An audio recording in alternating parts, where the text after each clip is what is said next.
For most of us, our first taste of Indian history came from school. You know, those NCERT textbooks. They keep it pretty simple: ancient, medieval, and modern. This framework, often taught as a foundation structure, generally defines ancient from the Indus Valley civilization to the Gupta period. Then medieval spans from the advent of Islamic rule right up to the decline of the Mughal Empire. And modern kicks off with the colonial encounter, extending all the way to independence and beyond. This whole setup, which honestly has a lot of colonial vibes, seems straightforward. But is it too simple? Does it inadvertently reinforce certain ideas or biases without us even realizing? But what if the whole basis of understanding history is one sided? What if the story isn't just about who ruled, but about something far more fundamental? How people actually produce their food, build their homes, and organize their daily lives? This question, this profound dissatisfaction with the surface level narrative, is what drove D.D. Kosambi in his seminal work, The Culture and Civilization of Ancient India in Historical Outline. Kosambi was demanding a radical shift in how we read history. He found previous histories, whether nationalist or colonial, often focused too much on a narrow elite, on wars, or on purely religious texts, ignoring the lives of the vast majority. He argued that to build a truly scientific understanding of India's past, we had to examine the mode of production, the actual lives, methods of economic life, and how that shapes everything, from social class to religious belief. Let's start with the Indus Valley civilization. For a long time, the narrative was either heavily speculative or tried to fit it into later frameworks. I'd always assumed major ancient cities like Mohenjo-daro had to have massive palaces for king or huge obvious military fortresses dominating everything, like in Mesopotamia or Egypt. Surely, great rulers built these places. But Kosambi meticulously pointed out, we don't find those. Instead, look at something like the Great Bath at Mohenjo-daro. It's a monumental structure. Yes, but it appears to be communal, ritual bathing, not a king's private pool. Beyond that, consider the numerous standardized fired bricks, consistently measuring around 1:2:4 ratio, found across vast sites like Harappa and Mohenjo-daro. This isn't random. It points to immense, coordinated public labor and sophisticated organization, without clear signs of despotic royal power. This absence of expected royal evidence, coupled with the widespread presence of a uniform civic engineering, fundamentally shifted my understanding. Highly complex civilizations don't always require the same top-down power structure we see elsewhere. The very lack of one type of evidence becomes a powerful indicator in Kosambi's analysis.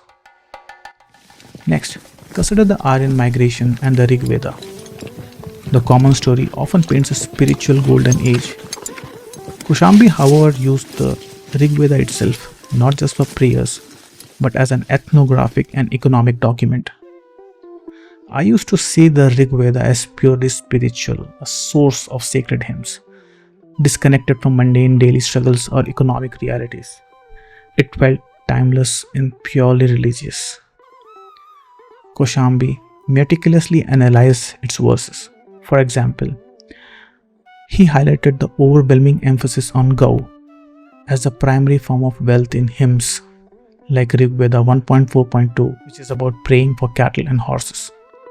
The scarcity of references to specific land ownership or large-scale agriculture in the earliest days, combined with the frequent depiction of raids for cattle, tells a story. Kosambi's breakthrough here came from the rigorous study of land grant inscriptions. They are actual, dated, legal documents inscribed on copper plates or stone. For instance, the Bhamodra Mahota copper plate grant of Dhruvasena from the Vallabhi dynasty, dating to the early 6th century, explicitly states the transfer of a village, along with its peasants, its income, and even certain administrative rights to a Brahmin. This concrete evidence of a direct transfer of land, revenue, and even local authority from the king to an intermediary showed that power wasn't just declining, it was being decentralized by deliberate state policy. The peasant was now directly beholden to this local Brahmin or temple, not the distant king. This mechanism, revealed in specific inscriptions, provided a material explanation for the rise of localized power centers and the shift in social relations, fundamentally reshaping the political and economic landscape of the subcontinent. So, history isn't just a parade of events, it's a dynamic, evolving system driven by these fundamental economic and social shifts.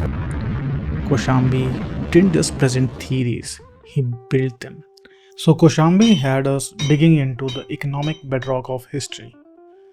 But what if the true essence of a civilization and how we divide its past lies not just in its material base but in its political continuity, its cultural achievements, and its sheer resilience through centuries of challenge? That's the powerful, often nationalistic lens of historians like R.C. Majumdar, whose monumental multi volume history and culture of the Indian people became a defining work for many. His periodization generally follows ancient period extending from prehistory through major Hindu empires, Mauryas, Guptas, focusing on indigenous development. Medieval period, primarily defined by the advent and establishment of Islamic rule, often characterized as a period of foreign domination and resistance. And finally, the modern period, beginning with the European colonial expansion. Let's consider a period Majumdar saw as a zenith, the Gupta Age. Majumdar highlighted its cultural grandeur as paramount. He documented the flourishing of Sanskrit literature, the dramas of Kalidas, like Abhigyan Shakuntalam, becoming masterpieces of world literature. And in terms of scientific and technological prowess, he would point to something like the Mehrauli iron pillar near Delhi. This 4th century pillar, attributed to Chandragupta II, stands uncorroded to this day, a testament to the extraordinary metallurgical skill of the time. For Majumdar, these weren't just isolated achievements. They were undeniable period of India's inherent intellectual and artistic genius, solidifying the idea of a genuine golden age of Hindu civilization, characterized by strong, stable political rule and a rich cultural efflorescence. Majumdar also fundamentally shaped the narrative around periods of foreign rule, particularly during the Delhi Sultanate and Mughal eras.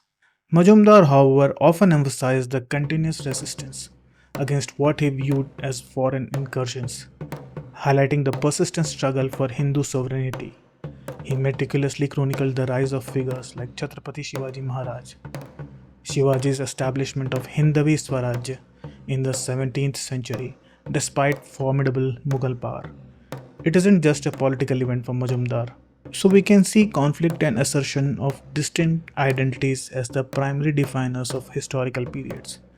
It shifts focus away from the cultural synthesis and towards a narrative of continuous challenge and defiance.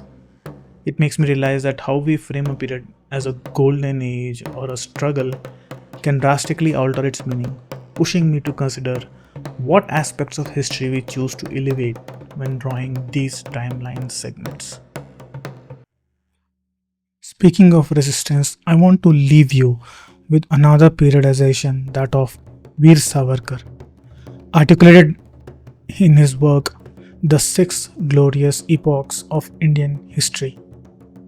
For him, these epochs defined the very essence of a continuous Hindu nation.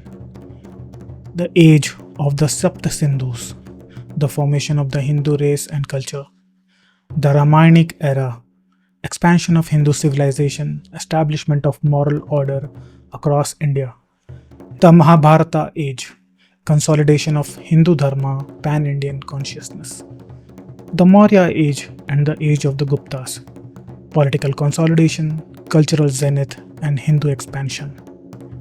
Next, the age of Vikramaditya and Shalivahana, a pivotal era defined by the successful resistance against foreign invaders like the Shakas and Hunas. Lastly, the age of Shivaji, the great resurgence against Mughal rule, leading to the establishment of Hindu Padshahi. So, what do you think? How should Indian history be divided?